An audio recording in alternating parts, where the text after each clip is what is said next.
Bonjour et bienvenue à tous. Dans cette vidéo, nous nous embarquons ensemble dans une aventure fascinante à la découverte de deux mondes intrigants et profondément liés, l'occultisme et le surréalisme.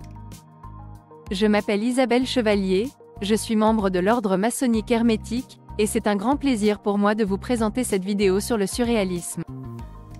Au cœur de cette exploration, une figure emblématique se détache, celle d'André Breton, poète, écrivain et théoricien français considéré comme le père fondateur du surréalisme.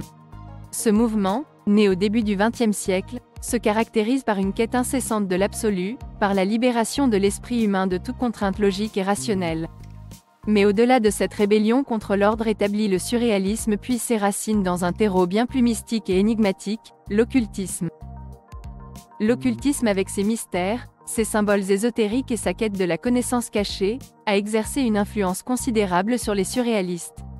Ces derniers voyaient dans l'occulte non seulement une source d'inspiration artistique mais aussi un moyen de bouleverser les perceptions conventionnelles de la réalité, d'atteindre une compréhension plus profonde de l'inconscient et de transcender les limites du monde matériel. Dans ce voyage que nous entreprenons ensemble, nous allons dévoiler comment ces deux mondes s'entremêlent, se défient et dialoguent. Nous explorerons les fondations sur lesquelles repose le surréalisme, comment il se nourrit de l'occultisme pour remettre en question notre réalité et comment à son tour, il contribue à réenchanter le monde, à le percevoir sous un jour nouveau, mystérieux et infiniment riche. Préparez-vous donc à plonger dans un univers où les rêves côtoient la rébellion, où l'art défie la logique, et où l'amour et la liberté deviennent des quêtes magiques, portées par la flamme de l'occultisme et la vision surréaliste. Mais tout d'abord, si ce n'est pas déjà fait, pensez à vous abonner et à activer la cloche de notification. Comme ça vous ne manquerez pas nos prochaines vidéos, et de notre côté, cela nous aide à faire connaître la chaîne. Alors commençons notre voyage en nous replongeant dans l'effervescence culturelle du début du XXe siècle, un moment de bouillonnement artistique et intellectuel sans précédent. C'est dans ce contexte qu'émerge le surréalisme, un mouvement qui, bien que fondamentalement artistique, s'ancre profondément dans une quête spirituelle et intellectuelle, influencée de manière significative par l'occultisme. Mais qu'est-ce que l'occultisme, me demanderez-vous? L'occultisme englobe une vaste gamme de pratiques et de croyances explorant les aspects mystérieux de l'existence, ceux qui se situent au-delà des limites de la perception sensorielle humaine. Il s'intéresse à des phénomènes qui échappent à l'explication scientifique ou rationnelle, cherchant à percer les secrets de l'univers et à communiquer avec l'invisible. Au cœur de Paris, où l'éclat des cafés et des salons littéraires côtoie les ombres des librairies ésotériques et des cercles occultistes, André Breton et ses compagnons surréalistes vont puiser dans cet océan de mystère pour nourrir leur révolte contre la raison dominante, l'ordre établi, et pour réimaginer le monde. L'occultisme offre aux surréalistes un langage, des symboles, des pratiques, qui leur permettent de dépasser les frontières de la logique, d'explorer les profondeurs de l'inconscient, d'invoquer le hasard, de révéler les connexions secrètes entre les choses, de voir le monde avec des yeux neufs. C'est dans cet esprit que l'écriture automatique, l'étude des rêves, et même certains rituels magiques deviennent des outils pour les artistes et les écrivains surréalistes dans leur quête d'une expression pure libérée de toute censure de la pensée. André Breton, avec sa curiosité insatiable pour le mystérieux et l'inexpliqué, se fait le champion de cette fusion entre l'occultisme et le surréalisme. Il voit dans l'occulte non seulement une source d'inspiration artistique, mais aussi une voie vers la liberté absolue de l'esprit et une libération de l'âme humaine des chaînes de la rationalité. Maintenant, permettez-moi de vous guider plus profondément dans les méandres de notre sujet, là où le surréalisme embrasse pleinement sa révolte. Cette rébellion n'est pas celle des armes ou des barricades, mais une insurrection de l'esprit, un refus radical des chaînes de la rationalité, une déclaration de guerre contre le conformisme. Imaginez-vous au cœur de Paris, dans les années folles, un monde en reconstruction après les horreurs de la Grande Guerre. Les surréalistes, avec André Breton à leur avant-garde, se posent en révolutionnaires de l'âme.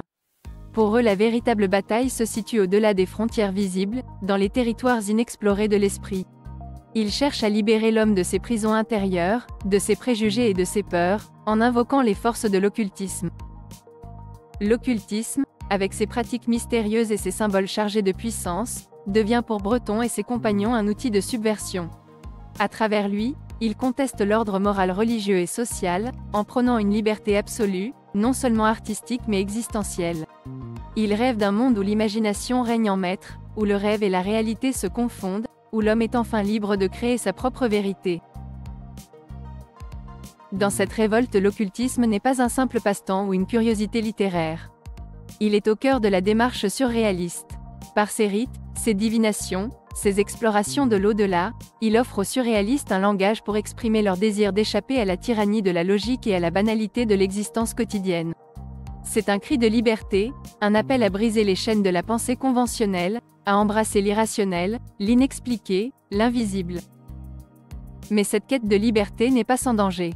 Les surréalistes, dans leur exploration des abîmes de l'esprit, flirtent avec la folie, avec le chaos. Pourtant, c'est dans ce flirt, dans cette danse au bord du précipice, qu'ils trouvent leur plus grande force créatrice. Ils se font les alchimistes de l'âme, transformant le plomb pesant du réel en l'or lumineux de l'imaginaire. Je tiens ici à mettre en lumière un aspect essentiel du surréalisme. Sa révolte n'est pas seulement contre les institutions ou les normes sociales, mais contre toute forme d'oppression qui limite l'expansion infinie de l'esprit humain. En se tournant vers l'occultisme, les surréalistes ne cherchent pas à fuir la réalité, mais à la transcender, à révéler ses dimensions cachées, à libérer le potentiel illimité de l'imagination. Alors que nous allons plus avant dans les profondeurs de notre sujet, laissez-moi vous ouvrir les portes d'un monde où l'art et l'occulte se mêlent de manière inextricable. C'est un espace où la magie et le mystère imprègnent chaque coup de pinceau, chaque mot écrit, chaque geste créatif. Nous allons découvrir ensemble comment l'occultisme infuse les pratiques et les œuvres des surréalistes, leur offrant un vocabulaire riche pour exprimer leur vision unique du monde. Imaginez un instant que vous êtes dans un atelier d'artistes surréalistes. Autour de vous, des toiles énigmatiques où se côtoient des symboles alchimiques, des figures astrologiques, et des scènes tirées de rêves ou de visions médiumniques. Chaque œuvre est une porte ouverte sur l'invisible, une tentative de capturer l'essence même de l'inconnu. C'est dans cette quête que l'écriture automatique prend toute sa signification. Inspirés par les séances de spiritisme et les médiums, les surréalistes se servent de cette technique comme d'un sismographe de l'âme, enregistrant les secousses de l'inconscient. Ils laissent la main courir sur le papier, guidés non par la pensée rationnelle, mais par les forces mystérieuses qui habitent les profondeurs de l'être. Mais l'occultisme ne se limite pas à influencer les méthodes créatives des surréalistes, il imprègne aussi le contenu de leurs œuvres. L'alchimie, avec sa quête de la transformation spirituelle et matérielle, devient une métaphore de la création artistique. L'astrologie offre un nouveau cadre pour comprendre les personnalités et les destinées, tandis que la tarologie suggère des archétypes profonds autour desquels les récits et les images peuvent s'organiser. Parfois l'humour se mêle à cette exploration de l'occulte, comme si les surréalistes nous rappelaient de ne pas prendre tout cela trop au sérieux, ou peut-être de ne pas sous-estimer la puissance de l'absurde. Ils jouent avec les symboles, les détournent, les réinventent, dans un esprit de liberté absolue. Nous voyons ainsi comment l'occultisme n'est pas seulement un thème ou une influence parmi d'autres dans le surréalisme, il en est le cœur battant, une source vitale d'inspiration et de révolte. À travers leurs explorations occultes, les surréalistes cherchent à redéfinir l'art, à le charger d'une mission magique, révéler les dimensions cachées de la réalité, éveiller les sens à l'émerveillement, et peut-être au bout du compte, opérer une véritable transformation de l'observateur. Maintenant tournons notre regard vers les personnages qui ont donné vie et souffle à cette rencontre extraordinaire entre l'occultisme et le surréalisme.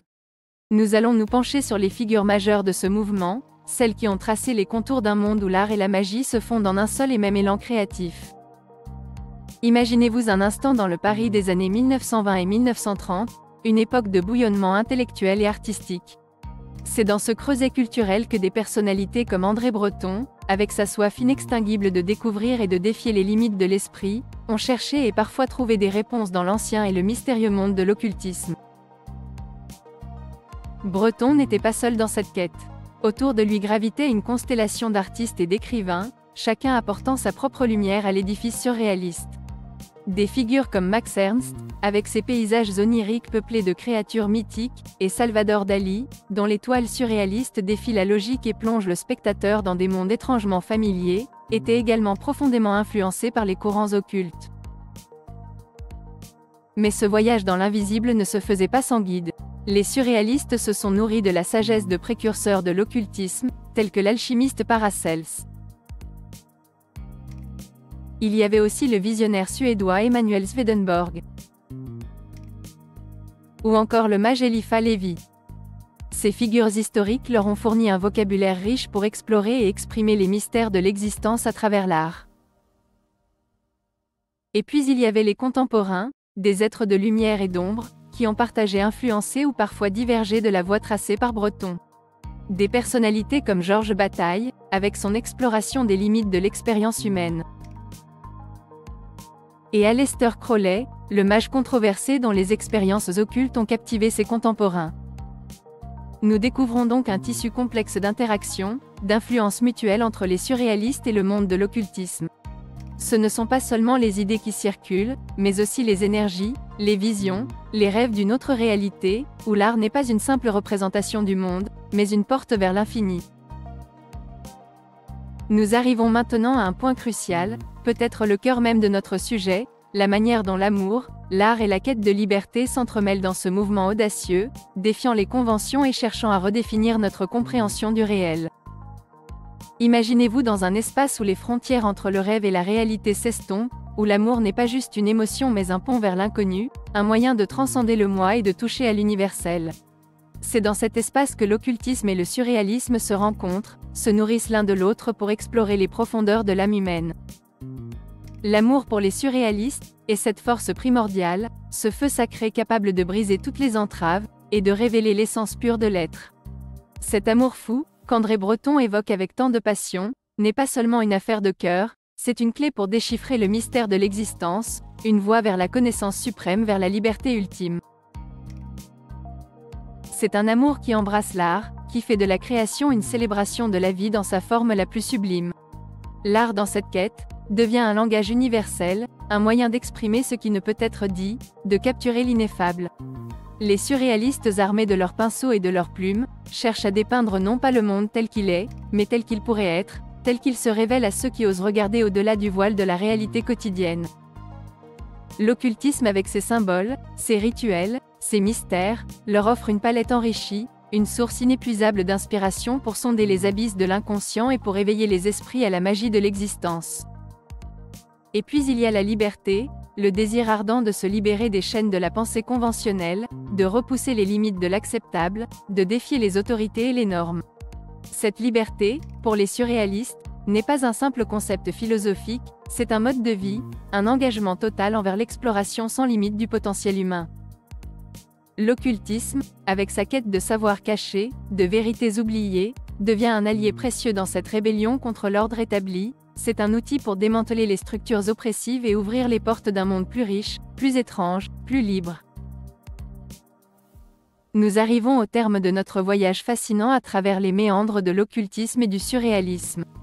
Ce périple riche en découvertes et en réflexions nous a permis d'explorer un univers où l'art et le mystique se rencontrent, se défient et se complètent, nous offrant une vision du monde à la fois plus profonde et plus énigmatique.